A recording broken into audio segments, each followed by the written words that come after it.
here we are going to start the concepts of accounting. ठीक है, तो पहले हम पढ़ने जा रहे हैं गोइंग कंसर्न कॉन्सेप्ट के बारे में। नाम से ही जैसे कि हमें पता चल रहा है गोइंग कंसर्न मतलब क्या कि जाने वाला, क्या जाने वाला, लंबा। जब भी हम कोई बिजनेस या कुछ भी शुरू करते हैं तो क्या हम ये सोच के शुरू करते हैं कि बिजनेस करना है, 1-2 महीने में प्रॉफिट काम बन आ जाएगा, बंद कर देना? नहीं, हमेशा कोई भी काम शुरू करते हैं तो यही सोच के शुरू करते हैं कि लंबा लेके जाना है। ठीक है, मतलब लंबे से लंबे समय तक हमें इसे कंटिन्यू रखना है। ठीक है, तो इसी कॉन्सेप्ट को अकाउंटिंग में क्या बोलते हैं? Going concern concept. ठीक है, कि अगर हमने बिजनेस शुरू किया है तो वो अनलिमिटेड टाइम के लिए, ठीक है, एक लंबे समय के लिए हमें कंटिन्यू रखना है। ठीक है, तो सेकंड हो गया कंसिस्टेंसी कॉन्सेप्ट। तो जैसा कि नाम से ही पता चल रहा है कंसिस्टेंस, हम जब कोई भी काम शुरू करने जाते हैं तो उसमें हमें पहले ही बोला जाता है यार कंसिस्टेंट रहना होगा तो करना, कंसिस्टेंट रह के करना, कंसिस्टेंट रह के करना, वरना मजा नहीं आएगा, और अगर सही से करना होगा तो करना। तो कंसिस्टेंसी कॉन्सेप्ट अकाउंटिंग में क्यों जरूरी होता है?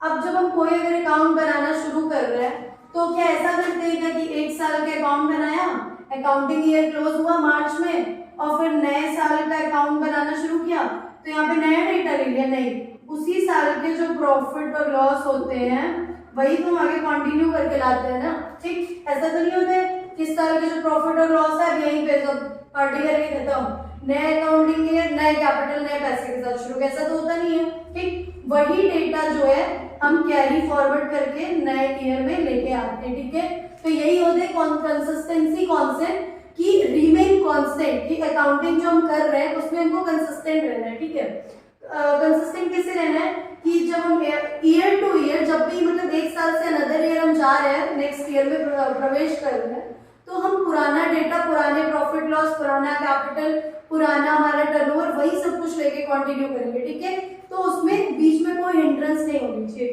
तो ये होता है कंसिस्टेंसी कॉन्सेप्ट। थर्ड क्या हमारा? Accrual concept. इसमें क्या होता है कि ट्रांजैक्शन तभी रिकॉर्ड होगा जब वो मतलब कि जब वो ट्रांजैक्शन होगा एक्चुअल में। ठीक है, तब नहीं जब उसके पैसे मिलेंगे या जब एग्जैक्टली सेटलमेंट। जैसे कि अब मान लो हमारी एसी की शॉप है, गर्मियां बढ़ गई और कोई भाई साहब आए हमारे यहाँ से एसी खरीद के ले गए, तो हम इस चीज का वेट नहीं करेंगे कि अगर वो उधार पे एसी लेके गए हमारे यहाँ से तो वो हमें पेमेंट करें आके। ठीक है, कि वो जब हमें पेमेंट करें आके तब हम उनको क्या कहते हैं, तब हम अपने अकाउंट में रिकॉर्ड करें कि ठीक है एसी लेके गए, लेकिन जब वो पैसे देंगे तब हम अपने अकाउंट में नोट करेंगे क्योंकि तभी हमको पैसे मिलेंगे। ऐसा नहीं होगा ना। क्यों? क्योंकि अगर आपने अपनी शॉप पे एक एसी दिया तो आपका स्टॉक तो कम हुआ ना। ठीक है, स्टॉक कम हुआ। ठीक, अब आप उसी प्रॉफिट तो उसी महीने का हुआ क्योंकि उसी महीने में एसी बिकी।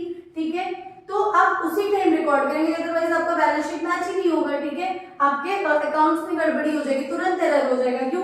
क्योंकि स्टॉक कम हो गया और अपने पैसे नोट नहीं किए, इसीलिए पैसे मिलने का वेट नहीं करेंगे। ठीक है, जैसे ही कोई ट्रांजैक्शन हुआ तुरंत उसका रिकॉर्डिंग हो जाएगा। ठीक है, और जब पैसे मिलेंगे तब का तब देखा जाएगा। ठीक है, क्योंकि प्रॉफिट वो जब पैसे मिलेंगे उस टाइम का तो रहेगा नहीं, वो इसी महीने का प्रॉफिट होगा ना जिस महीने में सेल हुई है आपकी। तो इसको क्या कहते हैं? एक्रूअल कॉन्सेप्ट की when the transaction is recorded at the time when it takes place, not when the settlement is done.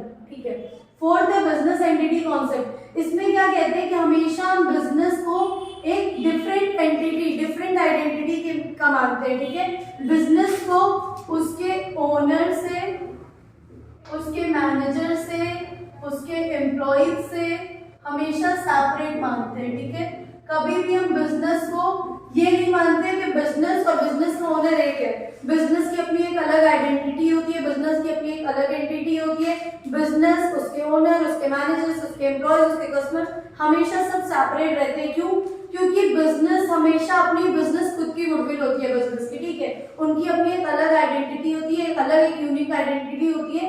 इसीलिए बिजनेस कभी भी कुछ शुरू करने से पहले हम रजिस्ट्रेशन कराते हैं। ठीक है, कभी भी बिजनेस शुरू होने से पहले रजिस्टर होता है, उसका एक अपना अलग नाम होता है। कोई भी फलाना धमाका लिमिटेड, राहुल लिमिटेड, ये वो प्राइवेट लिमिटेड, ऐसे करके बिजनेस का अपना नाम होता है, उसका एक अलग जीएसटी नंबर होता है। ठीक है, हमेशा बिजनेस को उसके ओनर से सेपरेट रखा जाता है, इनकी खुद की यूनिक आइडेंटिटी होती है। ऐसा क्यों? कभी भी ऐसा नहीं होगा कि ठीक है मान ले रहे हैं कि हम एक बहुत अच्छे इंसान है तो हमने एक बिजनेस शुरू किया और मेरे प्रोडक्ट जो है महावाहियात है। ठीक है, बिल्कुल क्वालिटी नहीं, घिसे पिटे, तो मेरे गुडविल, मेरी ब्रांड वैल्यू पे कब तक मेरे प्रोडक्ट्स बिकेंगे ना?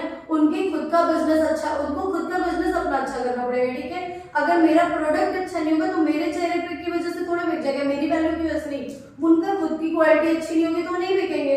तो इसीलिए कहते हैं कि इनका खुद का गुडविल, खुद का एक मतलब एंटिटी होनी चाहिए, ठीक है, तभी ये रन करेंगे। फिफ्थ है मनी मेजरमेंट कॉन्सेप्ट। तो मनी मेजरमेंट कॉन्सेप्ट क्या होता है कि अकाउंटिंग में हमेशा हम ये मानते हैं कि वही चीजें रिकॉर्ड होंगी जो मनी के टर्म में वैल्यू होगी, ठीक है। जो मनी के टर्म में वैल्यूएशन जिनकी नहीं होगी वो कभी ट्रांजेक्शन रिकॉर्ड नहीं होगा। ये हो गया concept of accounting, money measurement concept. दूसरा सॉरी सिक्स्थ हो गया कॉस्ट कॉन्सेप्ट। कॉस्ट कॉन्सेप्ट क्या होता है, जैसे कि हम जस्ट टेक एन एग्जांपल कि हमने एक बिल्डिंग बेची है या खरीदी है 80 लाख रुपए की, ठीक है। तो हम तुरंत कितने से एंट्री करेंगे अपने अकाउंट में, तो हम अपने बुक ऑफ अकाउंट में 80 लाख की एंट्री करेंगे। भले उसके 10 मिनट बाद इसकी वैल्यू 90 लाख हो जाए, 1 करोड़ हो जाए, या घट के 60 लाख 50 लाख हो जाए, ठीक है। क्यों? तो इसको इसको हिस्टोरिकल कॉस्ट कॉन्सेप्ट भी बोलते हैं, ठीक है।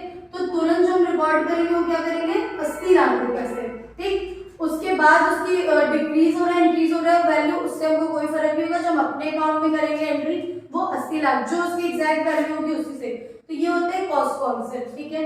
उसके बाद हमें पढ़ना है डुअल कॉन्सेप्ट। डुअल कॉन्सेप्ट क्या होता है कि जब भी कोई भी हम बिजनेस या कोई ट्रांजेक्शन कर रहे हैं तो उसमें हमेशा दो अकाउंट जो है अफेक्ट करते हैं। कैसे? जैसे मान लो हमारे पास थे 20 लाख रुपए, ठीक है, 20 लाख रुपए थे हमारे पास, ठीक।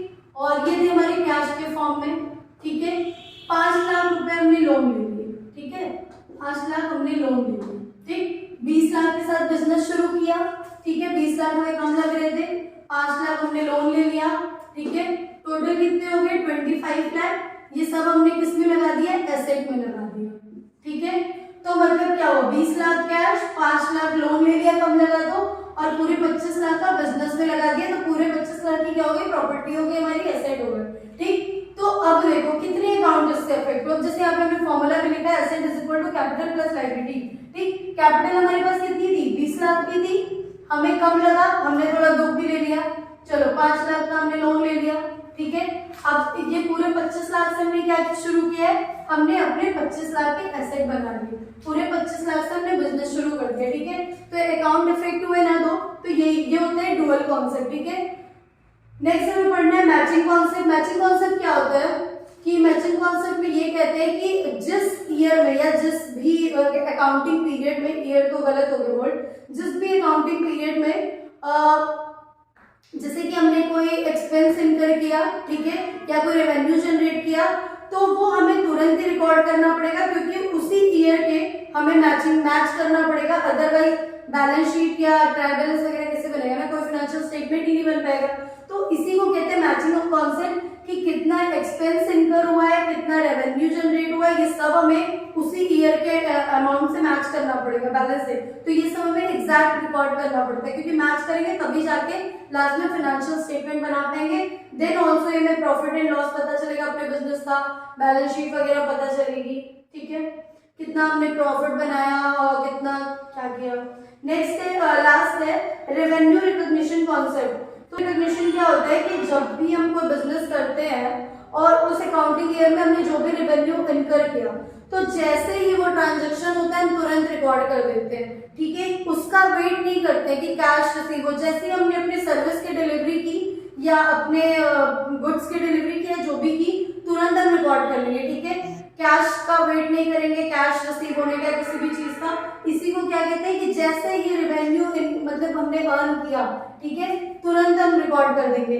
कैश के फॉर्म में रिसीव होने का इनकर नहीं करेंगे। क्यों? क्योंकि अगर ट्रांजैक्शन हो गया, हमने अपनी सर्विस डिलीवर कर दी, तो रेवेन्यू आज नहीं 10 दिन लेट तो मिलना ही मिलना है ना, लेकिन हम नोट डाउन तुरंत कर लेंगे, ठीक है, कि इस अकाउंटिंग ईयर में हमें इतना रेवेन्यू जनरेट हमने किया, ठीक है।